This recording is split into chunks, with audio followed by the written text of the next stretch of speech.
Hi, I'm Kristen Hanna, and I'm here with Chief Warrant Officer Teresa Burgess talking about my new book, Homefront. And, when I first chose the military as sort of a subject for the book, I felt a little bit like Alice falling down the rabbit hole. Everything was so confusing, words I didn't know, but I knew that I wanted to write a story about a woman who was heroic and who was, having to choose or decide between her love for her family and her duty to her country. That was just something with everything that was going on in the world that really spoke to me. Mm-hmm. But as you know, I needed a lot of help.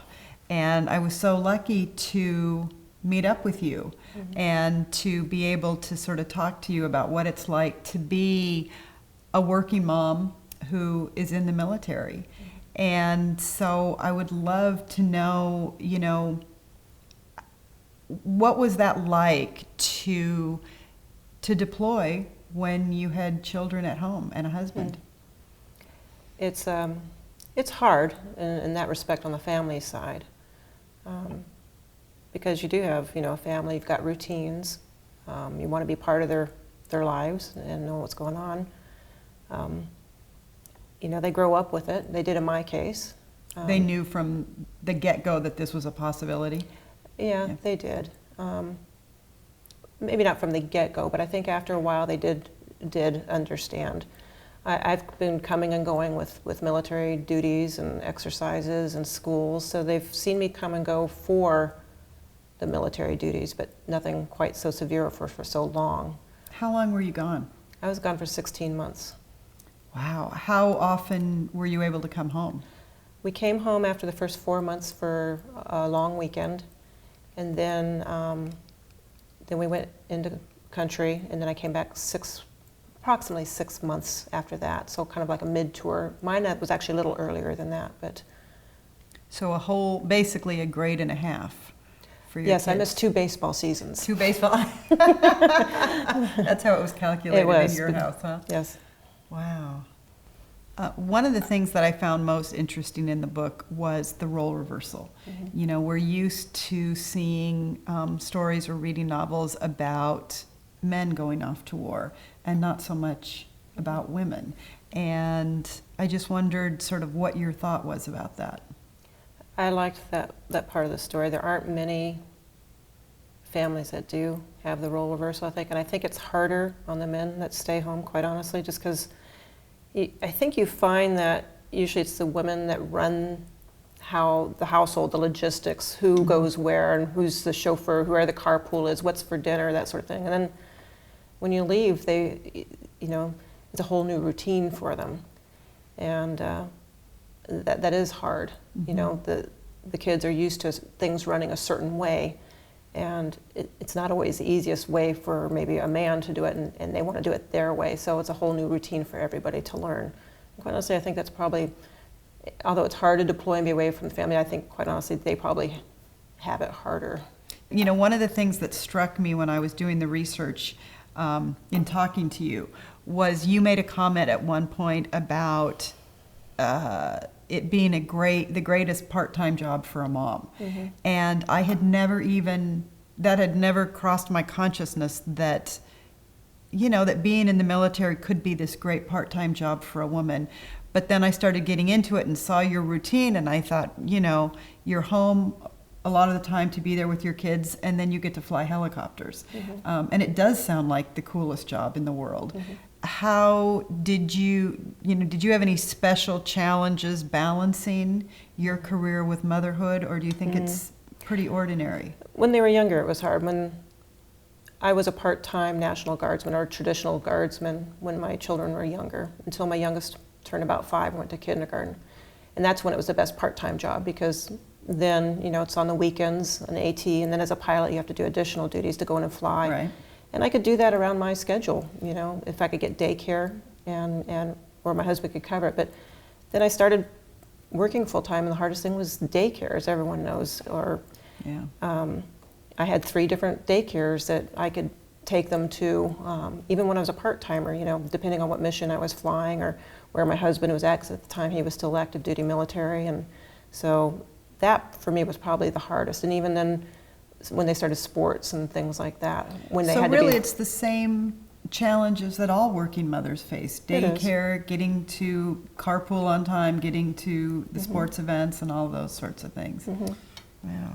I'm just fortunate I had, my husband was very supportive. You don't see too many females that stick with it for a long time because I think they don't have the support that I had. And that's true with any job, I know, but when you're in the military and you do have to pick up and leave and go to schools or exercises and you're actually physically gone for a long time, I think that makes a big difference, and I've been lucky to have that support. Yeah, that's for sure. What part of Homefront would you say spoke to you the most? Her wanting to do her duty, but the family, I had more support, I think, than Jolene had in hers, at least initially. And, but wanting to go and do the mission, but leaving home was hard. Yeah, that and the camaraderie she had with her unit members, being with the guys and doing your mission and doing what you've trained to do. Yeah, it was so interesting, doing the research and sort of getting even my feet wet a little bit into the whole military culture and the just the world of duty and honor and sacrifice and really understanding the sort of daily heroisms that a lot of us take for granted. And so to me, that was the part of the book that changed me. I've written a lot of books about a lot of women, and very few of the books have actually changed how I see the world or how I think about things. And I would say Homefront is definitely, one of the books. And then I find it amazing that you and I are sitting here on the very day that President Obama says, he's bringing the troops home before Christmas. And I think, that it just means that much more to me now, knowing a little bit about what it's like. Yeah, I mean, what do you look at war differently, or do you look at this particular mission differently?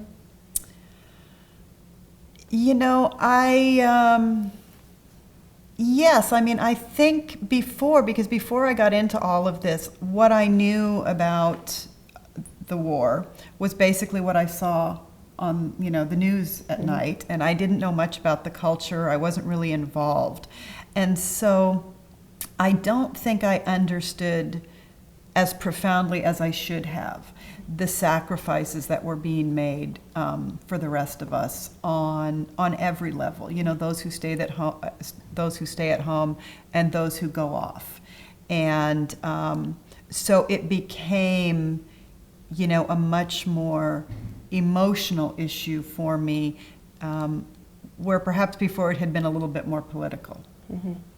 Well, I think, a lot of people may not support the war, but they support the soldiers. And I think on the soldier side, we don't think necessarily on the political side what the war is necessarily, but we're there to support our country and do the mission. And that's, I think, how I look at it. Well, I like to think that's something that we as a country have learned in the last few decades, that regardless of how one feels about the war or where we are or why we're someplace, that we deeply support the troops that are over there. And I like to think that's happening. I think it is. When we go overseas, we stop in certain places, and they know that the troops stop in those places on the way. And I can't remember the name. It's on the East Coast, and there's always USO people and VFW people there waiting for us. They have cell phones for us to use, and it's going there and back. In Dallas, when the plane comes through, the fire trucks are out there with the fire hoses spraying down. It's just a nice welcome home. And we've always felt going through the airports when we're traveling as groups and stuff that that they're there to support us. The USO is always Really? there, at the airports waiting for us and have treats for us or books or just to say hi. So it's felt out there. It really is. And we're lucky we're in a big military area anyway, so it's more obvious. But some of these guys live out, and especially in the Guard, live out in areas that are very remote, and I'd like to think that they're getting the same support out there. I certainly hope so. I mean, I hope that, in some small way, even Homefront can, make people just stop and think about it. And just say thank you. Yeah, I think it probably will. I hope so. Yeah.